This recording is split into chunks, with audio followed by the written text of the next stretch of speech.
সকাল সকাল কী বিপদে পড়লাম, ডেলিভারি করতে যাচ্ছিলাম আর এদিকে ভাই ডেলিভারি করতে যাচ্ছিলাম আর এখন চাকা পুরো লিক, কী অবস্থা।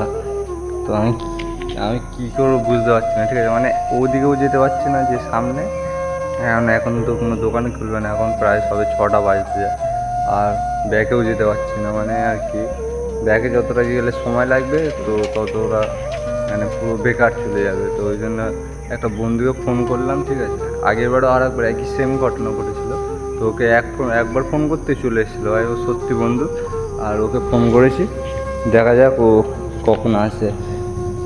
আর ও ঘুমাচ্ছিল, ঠিক আছে, অন্য কেউ আসতে চায় না, ওকে ফোন করলাম, ও ভাই আসতে রাজি হয়ে গেছে।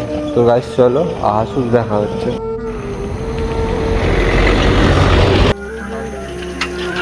আমি আছি এখন এই কোচপুকুর বাড়িটার সামনে, তোমরা অনেকেই চিনবে যারা আমাদের গ্রামের আশেপাশে থাকো। আজকাল স্বার্থ ছাড়া কিছুই হয় না, ঠিক আছে, যে তোমার স্বার্থ ছাড়াই তোমাকে এসে সাহায্য করবে সেই হচ্ছে তোমার প্রকৃত বন্ধু। তখন দাঁড়িয়ে আছি তো রাস্তা দিয়ে তোমার 40-50 জনের বেশি চলে গেছে, কিন্তু কেউ একবারে জিজ্ঞেস করলো না যে মানে কি হয়েছে, সামনে সাইকেল দোকান আছে বা একটু সাহায্য করলো, কেউ কোনো কথাই নেই মুখে, সবাই যে যার কাজে ব্যস্ত। সামনে কোনো সাইকেল দোকান আছে?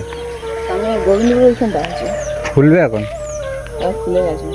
সাইকেলটা লিক হয়ে গেছে, যে টঞ্চি মনে হয় ঢুকে গেছে। আশেপাশে কোথাও খোলে না সাইকেল দোকান? আসলে পঞ্চপুর ছিল, পঞ্চপুর এখন বন্ধ। ঠিক আছে যা, এবার সেই আসছে, ঠিক আছে, সেই উপরে দুজন আসছে। আমার ভালো সাইকেলটা দে, ব্রাশ করতে করতে চলে এসেছে। কি অবস্থা, এর সাইকেলও লিক হয়ে আছে, নাহলে এর সাইকেল নিত। কোথায় চলা যায় দেখতেছি, ঠিক আছে, থ্যাংক ইউ ভাই।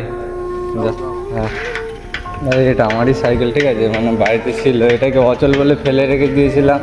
মানে ভালো জিনিস পেলে সবাই, মানে তুমি ধরো তোমার কাছে ধরো আইফোন আছে, মানে আইফোন কিনেছো, তুমি কি তখন আর অ্যান্ড্রয়েডকে মিস করবে? নিশ্চয়ই করবে না। তো সেরকম আমার কাছে রেঞ্জার সাইকেলটা কেনার পরে এই সাইকেলটা কোনো গুরুত্ব দিইনি, ভাই এই সাইকেলটাই বিপদে কাজে লেগে গেলো, ঠিক আছে। তো আজ দেখলে তো এটাই আমার প্রকৃত বন্ধু, যারা ভাই কোনো স্বার্থ ছাড়া একবার ফোন করাতেই চলে এসছে। চলো টাটা, বন্ধুদের অনেক অনেক ধন্যবাদ।